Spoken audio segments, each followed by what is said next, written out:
Hi, I'm Mike Bellevue, and today we're back out at Duelist Den.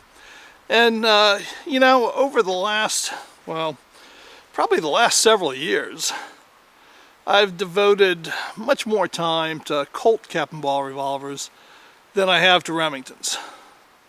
And it's no secret that I'm more of a fan of the Colts. But Remington's a fine revolver, and I thought it was time to show a little love to all the Remington shooters out there. So today we're going to be shooting a replica of a Remington New Model Army revolver. Now, this is manufactured by Uberti in Italy, and it's imported by Dixie Gun Works in Union City, Tennessee, and it's a brand new revolver. So before we load it up, let's take it back to the shop, and I'm going to show you what I did to get this ready for prime time. Then we'll take it out and we'll shoot it.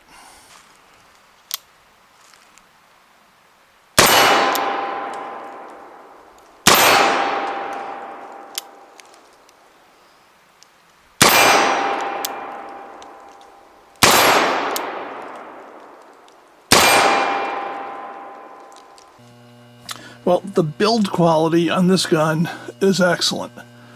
Maybe the best I've ever seen come from their plant.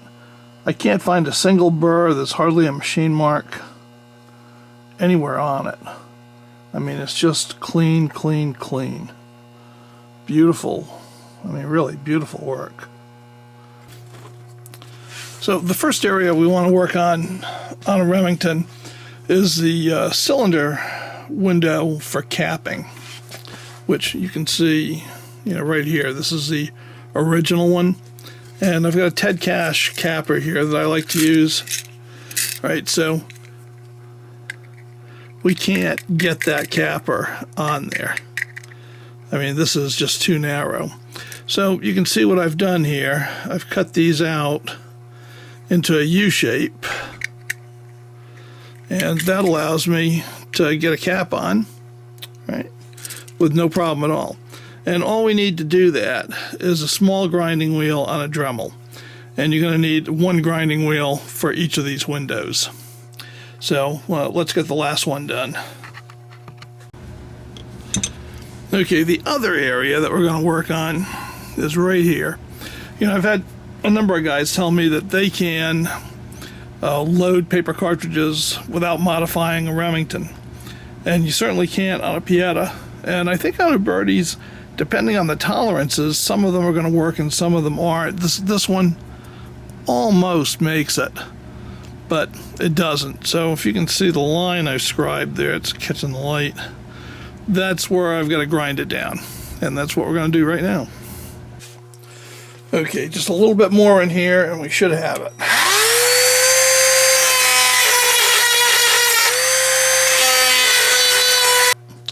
Okay, let's see how it goes.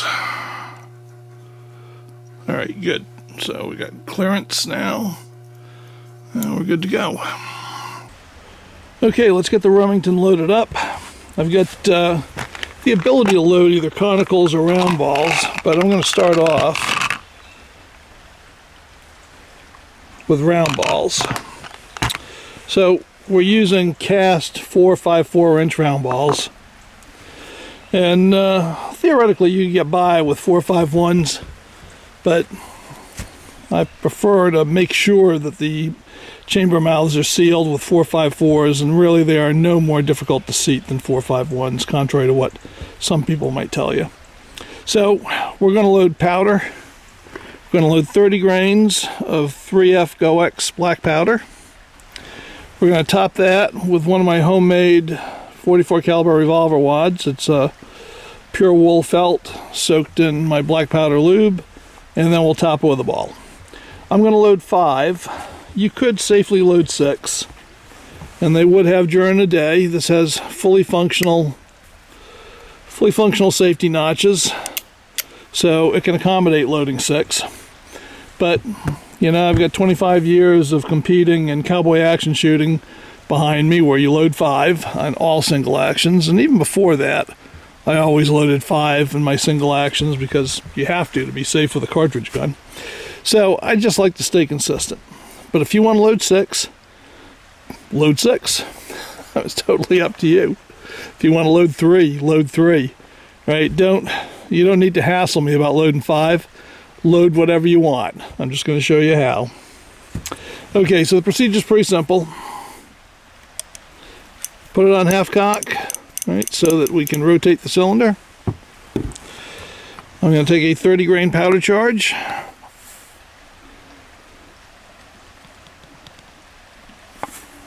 In my powder measure. And just pour it into a chamber.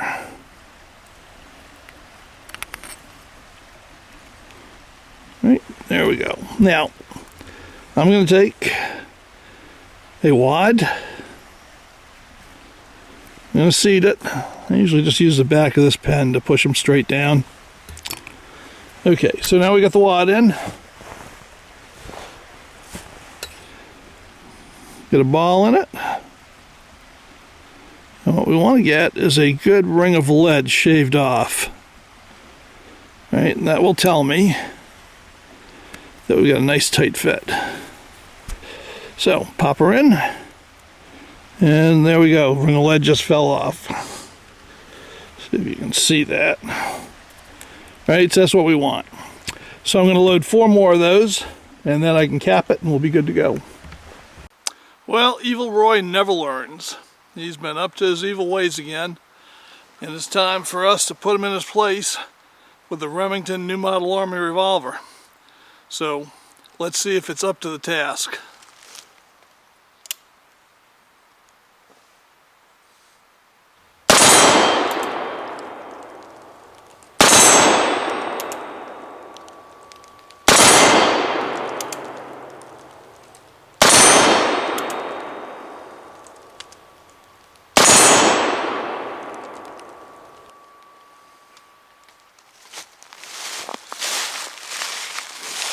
Well, old Roy went down in a hail of bullets, thanks to my trusty Remington.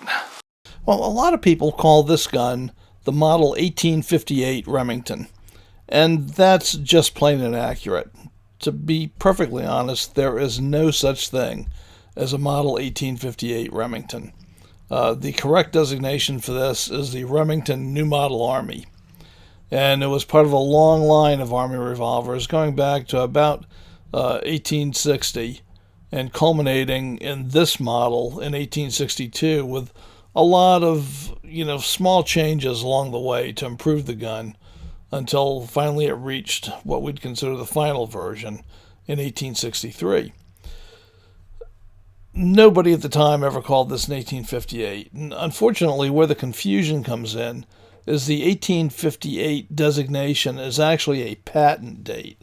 And it relates to the way the base pin is secured by the loading lever. And it's a Fortis Beals patent that he took out, obviously, in 1858. So, for some reason, people pick that up as the model designation, and it absolutely is not. And you can continue to use it at your will because people seem to understand it. But really, Remington New Model Army, that's what you ought to be saying. Okay, now we're going to load up the Remington with paper cartridges with Johnson & Dow conical bullets. In military usage, this gun would have always been loaded with conical paper cartridges. In the civilian world, probably not so much. They were very expensive. But they simplified logistics and simplified loading so much that the Army used them religiously. And they do speed things up, as you'll see. All we have to do is take one, push it in the chamber, get it under the rammer, and ram it on home. Now, the interesting thing about this is that Remington did not cone the inside of their rammer. So, I guess they felt that was okay. Rotate it underneath, load her up, and just push it on home. So we're going to do that until we've got 5 loaded, and then we'll go shoot her out. Well, Steel Steve has moved on up to push out Evil Roy as the leader of the outlaw gang. So let's show Steel Steve that promotions aren't all glory. Let's see if we can tickle his steel with the Uberti new model Army Remington, and this baby is loaded with paper cartridges and conical bullets. So it's already shooting high with round balls because it's got the issue front sights. So it's going to shoot about 6 inches higher with the heavier conical bullets. So let's see if I can make the appropriate adjustments and send Steve packing.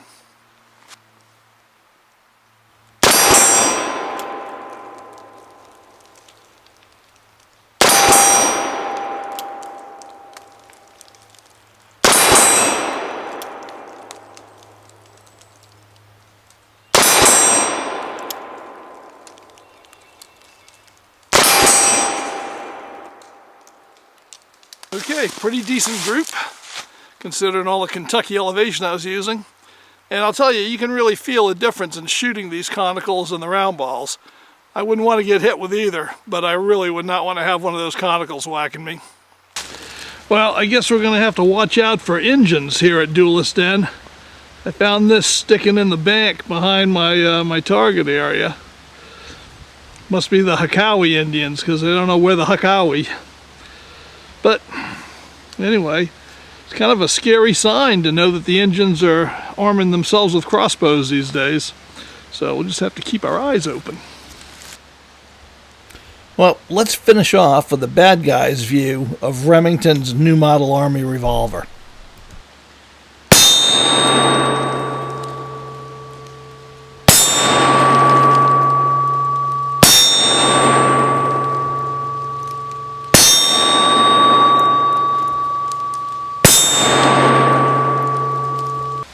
If you like this video, I hope that you'll hit like, give it a big thumbs up. And if you're not a subscriber to the channel, well, I invite you to subscribe. We'd love to have you. And if you want to support the channel on Patreon, that's very helpful because, you know, all of this costs money to put on, to buy the steel and maintain the place and pay the taxes. And your Patreon contributions make a lot of that possible. And those of you who are patrons already supporting the channel, I thank you from the bottom of my heart because it really is a big help. So, until next time, keep making smoke.